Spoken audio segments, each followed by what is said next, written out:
Bienvenidos al canal, Biomelia Herbolaria, donde encontrarás interesante información acerca de la salud, plantas medicinales y otros temas de interés. Alcachofa o alcaucil. Es una planta de la familia de las compuestas. Posee un tallo alto y recto. Sus hojas son labiadas y espinosas, forman una roseta, de la que sale una cabezuela de flores violetas en forma de canasta.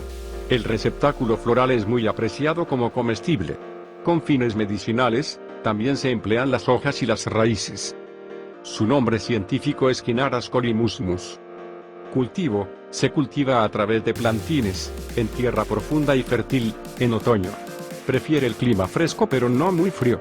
Necesita agua bien distribuida durante todo el año, por lluvia o riego. Produce hasta 10 unidades por planta, al final de la primavera y principios del verano. Propiedades: tiene un alto valor alimenticio y, por ser rica en hierro, ayuda a combatir la anemia y el raquitismo. Es especialmente indicada para diabéticos y enfermos hepáticos o de la vesícula biliar. Es aperitiva, digestiva y diurética, y ayuda a bajar la presión arterial. Formas de uso. Decocción para los cálculos biliares: hervir 80 gramos de alcachofa en 1 litro de agua durante 10 minutos. Tomar 3 tazas diarias. Decocción diurética: hervir 20 gramos de raíces en 1 litro de agua, durante 5 minutos. Entibiar, filtrar y endulzar con miel. Beber 3 tazas por día. Decocción para la insuficiencia hepática: hervir 50 gramos de hojas de alcachofa en 1 litro de agua, durante 10 minutos. Filtrar, endulzar y tomar 3 tazas diarias.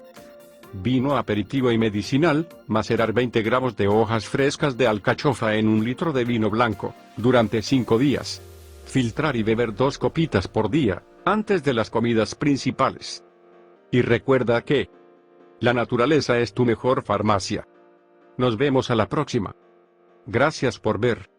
Suscríbete.